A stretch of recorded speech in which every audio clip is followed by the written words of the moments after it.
So where do you want me? About here? 3, 2, 1. This, thank you.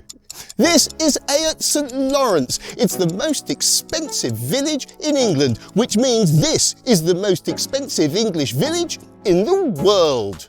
This is a very quiet village.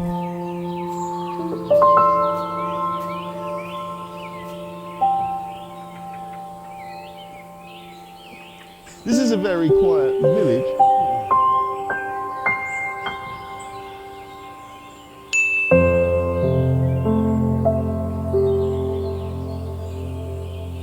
So you can be my cameraman today.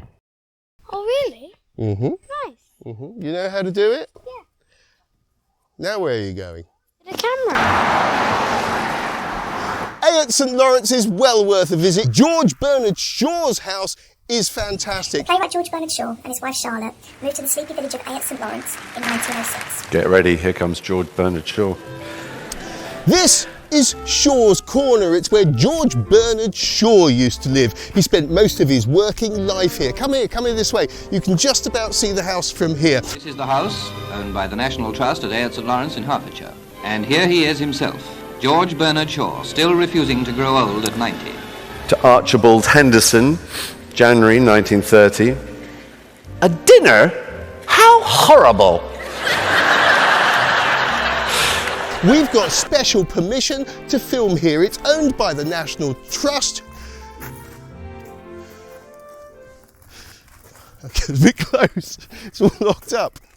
Okay, move back, because you're really, really close. Just because I'm... George Bernard Shaw lived and worked here most of his adult life. He wrote all his great plays here, including Pygmalion. In Hartford, Hereford and Hampshire, hurricanes hardly ever happen. In Hartford, Hereford and Hampshire, hurricanes hardly ever happen. Oh, no, no, no. George Bernard Shaw is only one of 2 people who've ever received both the Nobel Prize and an Oscar.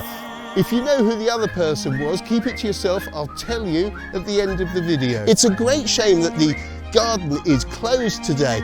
What I wanted to show you was at the end of the garden there's a shed. It's a tiny shed. In the shed is a desk, a chair, an old typewriter. His shed was electric.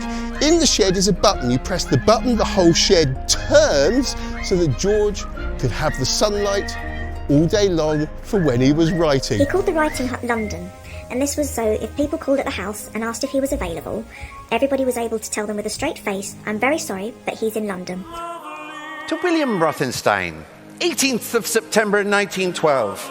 My reply to your letter is a hollow laugh. George Bernard Shaw died at the ripe old age of 94. There's an orchard in the garden. He fell out of an apple tree. So now we're going to do the church. Dude, you know when we were sitting just there on the bench? We weren't filming, there's no way. You are the world's worst cameraman. Now you're the cameraman, so hold it. Okay, you got everything? Where's the camera pointing? The wrong way, isn't it? Who's that filming? You sure it's recording, darling? This is the old church of Ayot St Lawrence. It's a beautiful, stunning 12th century church, but as you can see, it was knocked down. In fact, Lord Lionel lied in 1725. The story goes that it ruined the view from his house. So he blew it up, as you do. You getting the hang of filming? Do you think you'll be the best cameraman in the world? I think you will be. I think you'll be the best cameraman in the world. The houses and cottages here are stunning. There's only about 50, maybe 75 houses and cottages in the whole village, and you can't see very many of them. They're hidden behind walls and hedgerows. But believe you me, the average house price here is £2.5 million. Not that they come up for sale very often. This isn't just the most expensive village in England, it's the most exclusive as well.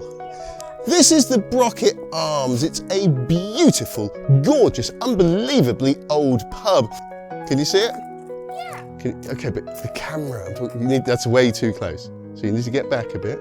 There you go. Try and hold the camera straight and steady. Here, one of the tricks for holding a camera. They were talking about how you can start shooting better handheld footage without a stabilizer, a tripod, nothing. I have a couple of quick tips here for how to hand hold the camera. The motto on the pub is Felis demulsata mitit. I don't know Latin. I'm not going to pretend I do know Latin. I had to look it up. What it means is a stroked cat is gentle. Still not entirely sure what that means. It used to be a monastery, and it's said that the ghost of one of the monks who was hung by Henry VIII still haunts the pub to this day. Come and have a look. Should we get a drink? Is the Brocket Arms haunted, sir? The Brocket Arms, is the pub haunted? Is there a ghost here? There is. There is. Have you seen him? No. How do you know there's a ghost, sir? Because the door was open and closed on their own. Oh, really? But it was because, you know, I closed that door when it's home. Simple things like that. There's not. If you go hunting for it, there's nothing. You've got the chimney, there's a priest hole up the chimney. Yeah. There's no priest in it. Do we know who the ghost is? No.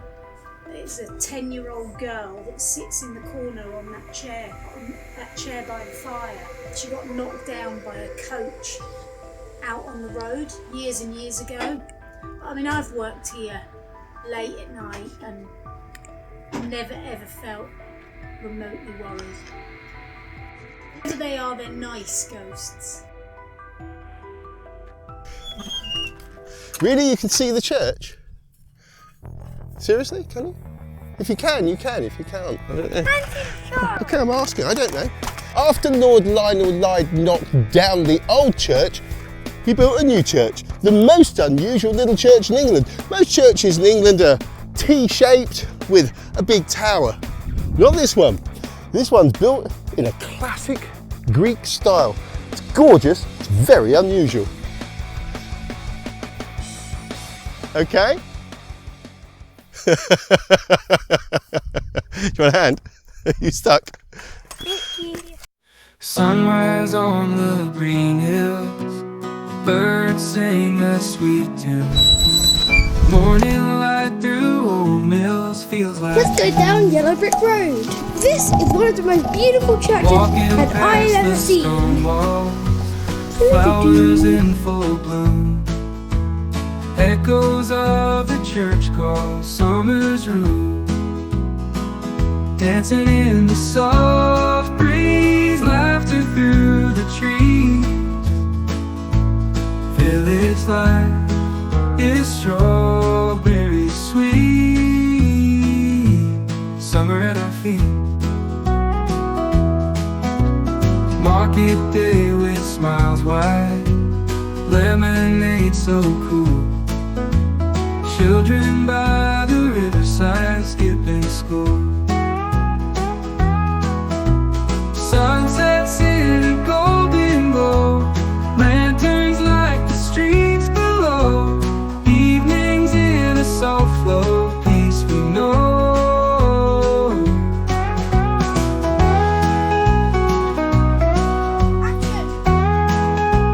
This village is lovely. Me and Monte have been walking around this beautiful village all morning. It's gorgeous, it's idyllic, it's everything you could possibly want in a village. People have been living here for over 5,000 years and not much has ever happened, and that's kind of the point. It's the sort of place where not very much will ever happen, but the place like this will always be here. It's a beautiful English Garden of Eden, and long may it stay that way. It's the most exclusive, most expensive village in the world. In England, in the world, in England, in the world. You get the idea? So we're trying to just, winging it, trying to figure things out. Freewheeling it, yeah, no script. We're just kind of guessing at what we're going to do. You see what I mean about the houses here? They're absolutely stunning, they're gorgeous, but you only catch the odd glimpse of them. Is it on? Is it filming? Filming. There you go, thank you. Is it on me? You know I said you can't see most of the houses. Look over there. But occasionally, just occasionally, you catch the glimpse of a magnificent Georgian mansion worth tens of millions of pounds. I've no idea who lives there, but whoever they are, they wanted somewhere peaceful and quiet where no one would know who they are. We're a legal channel, so we really ought to do some law. The problem is, not much has really happened in this village over the last 5,000 years. I went through all the old court records. On the 14th of March 1623, a guy called John Porter was prosecuted for stealing a hat.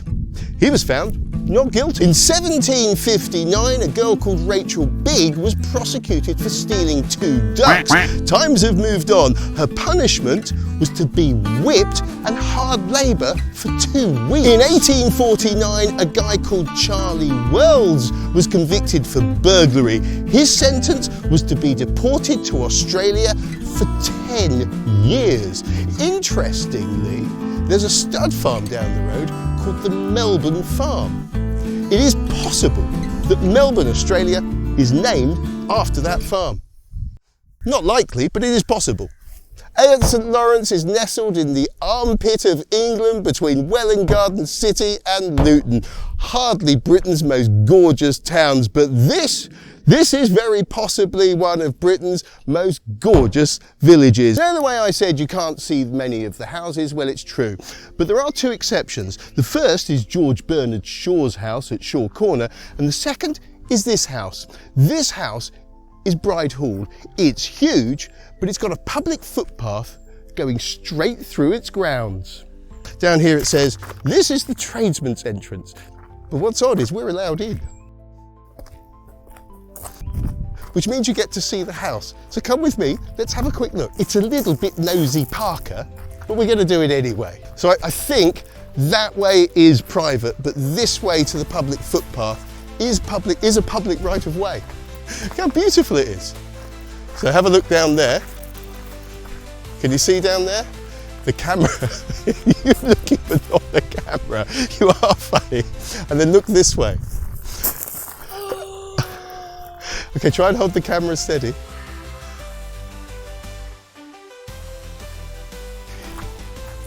It's rather a nice house, isn't it? Look at the view. So imagine you own this house, you want a nice, quiet, beautiful village, you want a nice, quiet, beautiful life. And you've got idiots like me walking straight past on a public footpath whenever they want. Ayot St Lawrence is well worth a visit. The Brocket Arms is a fabulous pub, the food is great, the beer is reasonable, and you can stay the night. George Bernard Shaw's house is fantastic. For £5 you can go into the garden when it's open. We had no idea it was going to be closed, but if you're a member of the National Trust, it's free and you can have a tour of the house. Apart from Lord Lyde blowing up his own church and building a brand new church, Ayot St Lawrence is a 1-pub village. It's beautiful, it's gorgeous, it's only really got 1 story, which doesn't give me a great deal to talk about, but that's its beauty, that's its essence. It's a beautiful hidden gem, and long may it stay that way. I was saying that you could come visit. Honestly, don't come visit. I don't want you to. Let's keep it hidden. So what did you think? Did you enjoy filming with Daddy? Yeah. I think you're a very good cameraman. Maybe. And what's the last thing we say on a YouTube video? What's the word? And cut. No. Cut. Begins with S. Sayonara. Nearly sayonara. What is it? See you later. Nearly. What do we want all the viewers to do? Subscribe. Yeah, of course, subscribe. See you later, thanks very much. Bit of an unusual video for us, no script, just buggering around in the village. The people in the village were gorgeous. Monte was a great cameraman. See you next week. Bye-bye. Next week. Who am I kidding? All right. Come on then, should we bugger off?